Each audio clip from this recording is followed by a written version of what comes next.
Jumpa lagi di channel kita semua, jangan lupa like, komen, share, dan subscribe. Selamat membaca dan mendengarkan. Putra Langit Tak Tertandingi, Bab 51-55. Bab 51. Mei Ling teramat sangat sadar, jika setelah malam indah ini berlalu, ia harus bersiap menghadapi konsekuensi dari tindakannya malam ini. Saat ini ia sudah mulai sadar dan mulai mampu mengendalikan dirinya. Saat itu ia baru ingat, jika saat bertemu Tian Fan di Grand Plaza Mall tadi pagi, Tian Fan sedang bersama dua orang gadis cantik. Tadi ia sempat lupa karena terlalu antusias ingin memiliki Tian Fan. Mau tidak mau ia harus menemui dua tunangan sah Tian Fan itu, bahkan ia juga harus bertemu dengan Luo Sisu, sahabatnya sendiri, untuk mengakui perbuatannya. Ia sudah bisa membayangkan, bagaimana dirinya akan dicecar dengan banyak sekali pertanyaan, bahkan cacian, makian, hingga penolakan dan banyak hal tak terduga lainnya mungkin akan ia hadapi, namun demi bisa bersama dengan pria yang ia cintai, menurutnya semua itu cukup sepadan. Malam itu benar-benar sunyi dan tanpa suara sedikitpun. Sudah 2 atau 3 jam berlalu, namun posisi mereka masih tak berubah. Tian Fan, yang sudah memejamkan matanya berpura-pura tidur, bahkan sudah bisa merasakan adik kecilnya yang sejak tadi digenggam erat oleh Mei Ling, mulai terasa panas dan hampir kebas. Satu hal yang membuatnya kesal, adik kecilnya itu bahkan tidak mau mendengarkan instruksinya. Ia berusaha menekan hasrat dan mencoba mengendalikan adik kecilnya itu, namun yang terjadi justru sebaliknya, sang adik kecil makin memberontak, dan ukurannya juga tetap bertahan bahkan makin menegang seiring waktu. Mei Ling yang menyadari Tian Fan hanya berpura-pura tidur, lalu bangkit dan mulai menciumi adik kecil pria itu. Tian Fan masih berusaha bertahan dan tidak memberi respon apapun. Mei Ling yang merasa diacuhkan, kali ini benar-benar merasa kesal. Ia mulai membasahi sang adik kecil dengan air liurnya, lalu dengan lembut mulai menghisapnya perlahan, hingga bisa ia rasakan, tubuh sang empunya adik kecil mulai bergetar dan menegang. 20 menit kemudian, Mei Ling akhirnya benar-benar lepas kendali. Dia bangkit dari posisinya lalu berjongkok di atas adik kecil itu dan mengarahkan liang kenikmatannya untuk dimasuki oleh sang adik kecil. Tian Fan sangat menyadari tindakan Mei Ling itu, namun sekarang ia sudah tidak menolaknya lagi. Ia merasa jika yang terjadi saat ini bukanlah kesalahannya, jika nanti para tunangannya mengetahui hal ini, dia akan meminta Mei Ling yang menjelaskan pada mereka. Lagi pula, bagaimana ia bisa disalahkan? Bayangkan saja, hampir 3 jam ia menahan ganasnya gempuran serangan Mei Ling. Apalagi saat hisapan lembut bibir indah Mei Ling ia rasakan, kalian bayangkan, keimanan siapa yang tidak akan dibuat goyah karenanya. Akhirnya Tian Fan menyerah dengan keadaan dan membiarkan Mei Ling menyalurkan hasrat besarnya, pada adik kecil kebanggaannya itu. Terlihat Mei Ling yang mulai meringis kesakitan, saat benda asing berukuran cukup besar itu mulai menerobos masuk ke liang kenikmatannya. Butiran keringat mulai membasahi dahi putih Mei Ling. Dalam satu hentakan, ia tak kuasa lagi menahan teriakan kesakitan yang keluar dari mulutnya. Teriakan itu menggema di seluruh ruangan itu, untung saja peredam suara di ruangan itu berfungsi dengan sangat baik. Jika tidak, mungkin semua penghuni lain di hotel itu, akan segera berkumpul ke ruangan itu untuk melihat dan memastikan apa yang sedang terjadi. Seketika darah segar mengalir membasahi sang adik kecil, tubuh mulus Mei Ling gemetar hebat, lalu seketika itu tubuhnya ambruk di atas tubuh Tian Fan. Sementara Tian Fan masih tetap terpejam, Mei Ling yang melihat sikap acuh Tian Fan, merasa sangat sedih, karena merasa Tian Fan tidak menginginkannya. Saat itu ia mulai menangis terseduh-seduh. Tian Fan yang merasakan tubuh gadis itu bergetar, dan merasa ada tetesan air mata yang membasahi pakaiannya, membuka mata. Ia tak kuasa untuk tidak mengelus lembut kepala gadis itu. Gadis ceroboh, kenapa kamu tidak berpikir dulu sebelum melakukan sesuatu? Sekarang kau baru menyesalinya. Tanya Tian Fan lembut. Ia mengira, Mei Ling menangis karena merasa sedih dan menyesal, ketika keperawanannya telah hilang begitu saja. Bab 52.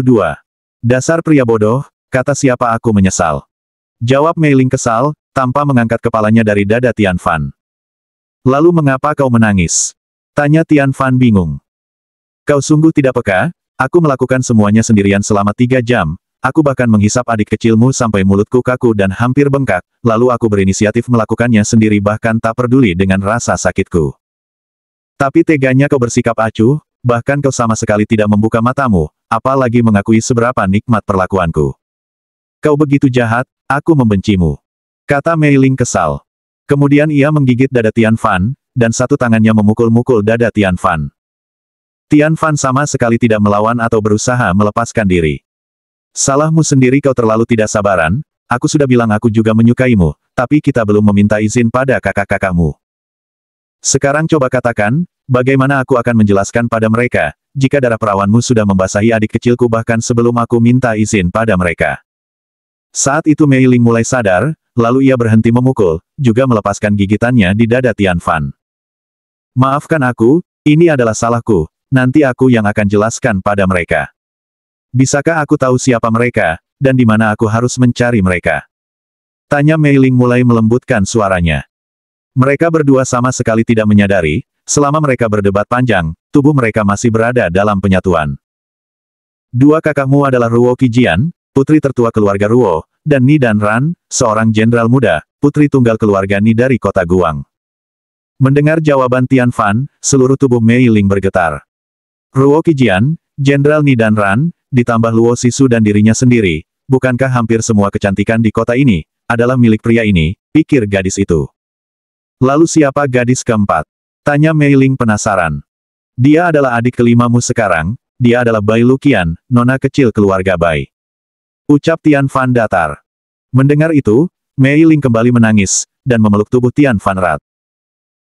Kakak Tian, sayangku, tolong kau terima aku berjanji akan bersikap baik dan patuh mulai sekarang, aku juga akan melayanimu sepenuh hatiku, aku juga akan berbicara langsung pada mereka berempat, jika perlu aku akan bersujud pada mereka untuk bisa bersamamu. Tangis Mei Ling pecah, saat itu ia baru tahu jika kecantikan dan karir medis yang ia punya, tampaknya adalah hal biasa-biasa saja di mata Tian Fan, jika harus dibandingkan dengan salah satu dari 4 tunangan Tian Fan, yang manapun dari mereka bukanlah sosok yang bisa ia anggap enteng. Dari segi latar belakang, mereka adalah putri 3 keluarga terkaya di kota Xia, dan seorang jenderal muda dengan bintang 3. Lalu urusan kecantikan, bukankah mereka semua hanya bisa dikatakan seimbang dengannya, bahkan Ruo Qijian dan Luo Sisu sahabatnya, jelas lebih menarik darinya. Tentang kemampuan medis, bukankah kata ayahnya, kakeknya sang dokter ajaib saja hanya pantas berada di bawah sepatu Tian Fan, lalu modal apa yang ia punya untuk bisa diterima oleh Tian Fan? Saat kegundahan yang luar biasa besar melanda hatinya, 2 tangan kekar itu mulai memeluk dan mengelus lembut kepalanya. Baiklah, semua ini sudah terjadi, jadi tidak usah kau pikirkan. Besok pagi kita temui mereka bersama-sama, aku yang akan menjelaskan semuanya pada mereka, sekarang kamu tidurlah di sini, jangan bergerak, nanti bagian intimmu bisa lecet dan terasa perih, sekarang kamu adalah salah satu milikku, aku tidak ingin hal yang buruk terjadi kepadamu. Bisik Tian Fan lembut. Seketika, setelah kalimat itu ia dengar, tubuh Mei Ling langsung terasa rileks, ada arus hangat yang mengalir di hatinya. Akhirnya, pria idamannya ini mengakui keberadaannya. Tanpa sadar ia mulai merasa mengantuk dan terlelap di atas tubuh kekasihnya itu. Tian Fan pun kini akhirnya bisa beristirahat dengan tenang dan tertidur pulas. Jam 6 pagi keesokan harinya. Matahari mulai terbit di ufuk timur. Bab 53. Pertarungan yang tadi malam sempat tertunda, akhirnya pagi itu terselesaikan dengan skor telak 3-0. Hua Meiling yang tadi malam tampak sangat mendominasi, kini terkulai lemas bahkan hampir tak bisa bangkit, saat 3 kali serangan hebat Tian Fan menggempur pertahanannya tanpa ampun. Setelah Meiling hampir pingsan, Tian Fan baru memberinya pengampunan. Setelah itu, Tian Fan mengangkat tubuh mulus yang sudah lemas itu ke kamar mandi, lalu mereka mandi bersama, dan setelahnya mereka turun dengan bergandengan tangan mesra. Setelah sarapan bersama, mereka mengendarai mobil Audi milik Mei Ling, melesat cepat menuju ke arah utara kota Xia, ke tempat Ganbu Mountain Villa. Sudah pukul 9 pagi, saat sebuah mobil Audi merah, akhirnya memasuki pekarangan villa mewah nomor 1 di kota Xia itu. Mendengar deru suara mobil, Ruo Qijian dan Ni Dan Ran langsung berlari turun. Di belakang mereka sesosok wanita mengikutinya dengan malu-malu, dia tidak lain adalah Luo Sisu. Kakak Tian. Kakak suami. Sapa mereka saat Tian Fan baru saja turun dari mobil. Sayangku, kemarilah kalian, kakak sangat merindukan kalian. Panggil Tian Fan sambil merentangkan tangannya. Kedua gadis itu langsung menghambur ke pelukan Tian Fan. Kakak Tian, bagaimana kondisi Tuan Luo sekarang? Tanya Qijian lembut. Kakek Luo sudah baik-baik saja, aku sudah mengatasi penyakitnya untuk sementara. Sekarang, aku butuh bantuan kalian, terutama kau adik Qijian, aku harus menemukan beberapa macam ramuan obat langka, untuk meresepkan pil esensi yang akan menjadi bahan utama dalam operasi penyembuhan tuntas kakek Luo, 1 minggu lagi. Kata Tian Fan tegas. Luo Sisu, yang sedang berdiri di balik pintu, bisa mendengar semua perkataan Tian Fan dengan sangat jelas. Seketika itu, matanya berkaca-kaca karena terharu. Pria itu, pria yang sebelumnya ia tolak, bahkan ia anggap remeh, dengan entengnya menyembuhkan penyakit kakeknya, yang entah sudah berapa banyak obat, dan berapa banyak dokter yang ia cari dan usahakan untuk mengobati kakeknya, namun selalu gagal. Kini dengan semudah itu pria ini menyembuhkannya begitu saja. Betapa bodohnya aku ini. Batin Sisu penuh penyesalan. Baik Kak, kami pasti membantumu dengan itu. Tapi Kak, kami punya hadiah kejutan untuk kakak, karena kakak telah bekerja keras menyembuhkan Tuan Luo. Kata Qijian, sambil bermain mata dengan Dan Ran. Oh ya. Hadiah apa itu? Tanya Tian Fan penasaran. Kakak, ayo keluarlah sekarang. Panggil Dan Ran sedikit berteriak. Tian Fan merasa bingung dengan apa yang dua gadis ini rencanakan. Lalu begitu saja, seorang gadis yang tak kalah cantik dari kedua tunangannya itu, sudah berdiri di pintu dengan mengenakan gaun merah selutut, gadis itu nampak sangat anggun.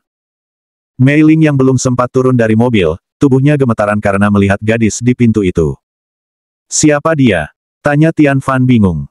Kakak, dia adalah adik kedua, Luo Sisu. Dia sudah di sini sejak kemarin, dia juga ikut menunggu kepulangan kakak bersama kami. Jawab Qijian menjelaskan. Wajah Luo Sisu bersemu merah.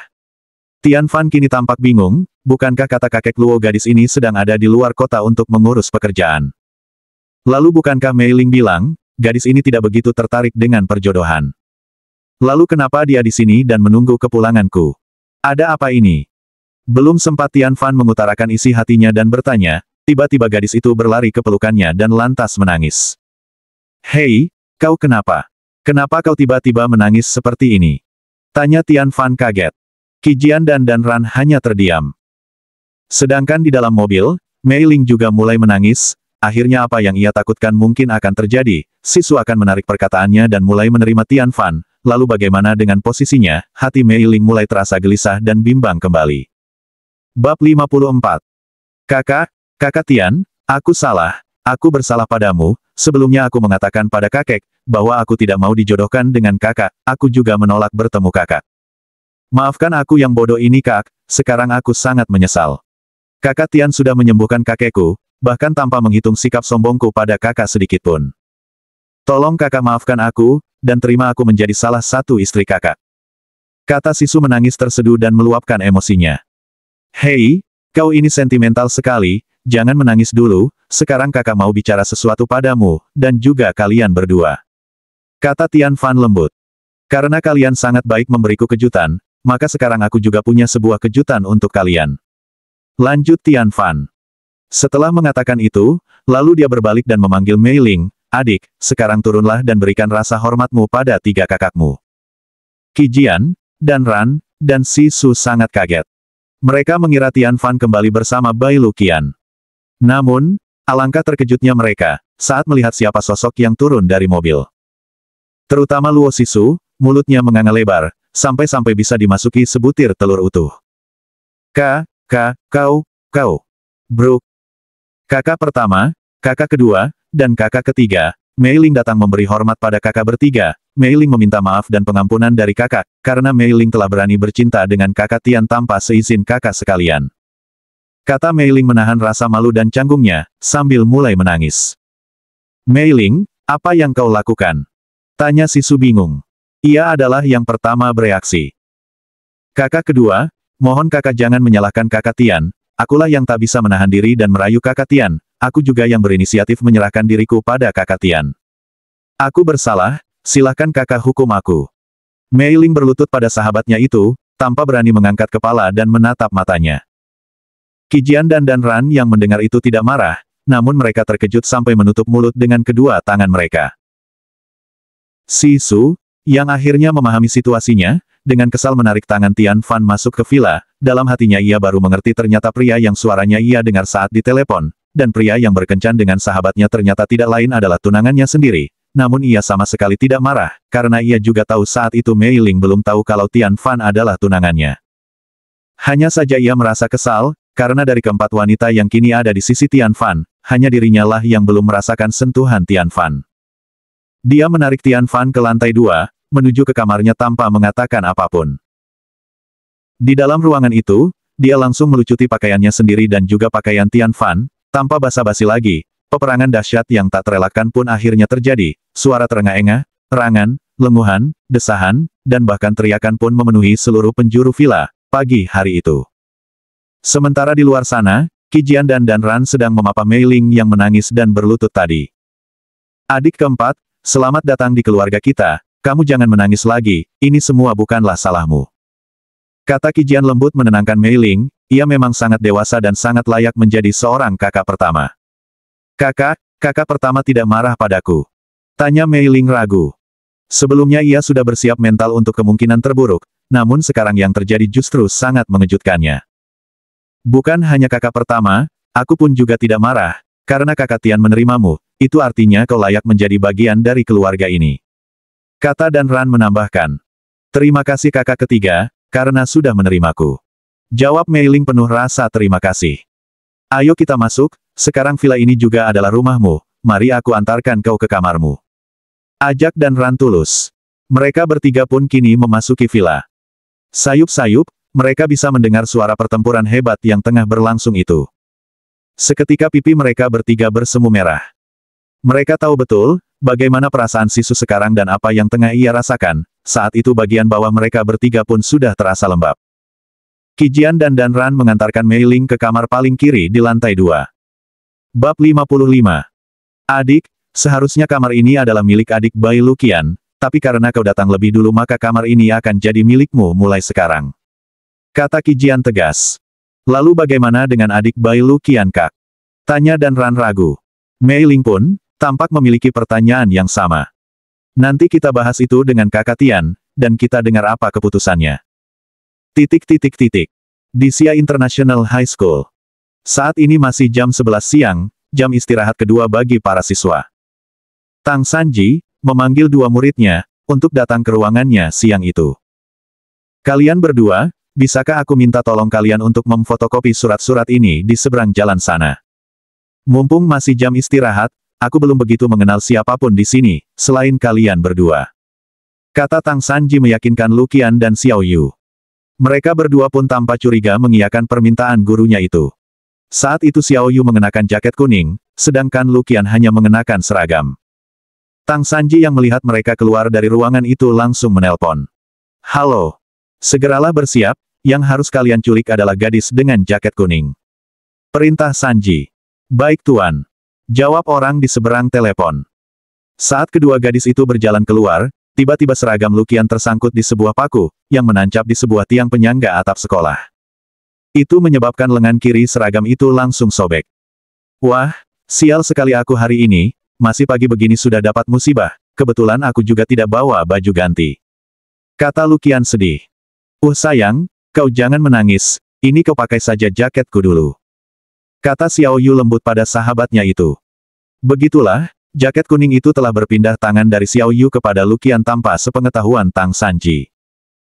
Saat mereka tiba di luar gerbang, tiba-tiba sebuah mobil hitam memepet mereka dan menarik Luqian masuk, dan mendorong Xiao Yu hingga terjatuh. Xiao Yu panik dan berteriak minta tolong, tapi karena kondisi jalanan yang sepi, tak satu pun orang di sana yang mendengar teriakannya. Ia mulai panik, ia ingin berlari kembali ke sekolah, namun jika ia lakukan itu dia takut akan membuat seluruh sekolah gempar. Tiba-tiba ia ingat, jika ponsel Luqian kini sedang berada di tasnya, karena tadi Luqian sempat menitipkannya saat berganti pakaian. Ia lalu membuka ponsel itu yang dikunci dengan tanggal lahir Luqian, lalu ia mencari kontak teratas di ponsel itu yang bertuliskan, Kakak Tian, tunangan, dan di depan dan belakangnya ada emot love yang menyertainya. Sebenarnya Luqian belum pernah bertemu ataupun berhubungan dengan Tian Fan, namun ia mendapatkan nomor itu dari pengawal pribadi neneknya. Pengawal itu bernama Wu Linjia, sebelum bekerja pada keluarga Bai, ia dulunya adalah tukang antar barang yang dipekerjakan oleh para master di Pulau Lian Yu, ia sering keluar masuk ke pulau misterius itu. Suatu ketika, ia yang sekarang adalah pendekar nomor 1 di kota Xia itu, dulu pernah bertemu dan diselamatkan oleh seorang pemuda bernama Tian Fan, saat dirinya dikepung dan hendak dimangsa oleh 3 harimau buas di Pulau Lian Yu itu. Sejak itu ia ingin berguru pada Tian Fan, namun ia menolaknya, dan hanya berkata, Kau simpan saja nomorku, jika kau ingin berlatih, maka datanglah ke sini kapan saja jika kau ada waktu luang, maka kita bisa berlatih bersama. Setelah mendengar kabar, jika nona kecilnya adalah tunangan Tian Fan, dengan senang hati ia memberikan kontaknya pada Luqian. Saat itu Luqian mengaku dirinya sudah berhubungan dengan Tian Fan, padahal itu semua adalah kebohongannya. Luqian terlalu malu untuk menghubungi Tian Fan. Meskipun ia sangat mengagumi dan menyukai Tian Fan, dari cerita-cerita hebat yang diceritakan Lin Jia dan neneknya, tapi ia tetap masih terlalu malu jika harus menghubungi Tian Fan dan berinisiatif untuk memulai hubungan lebih dulu. Bersambung.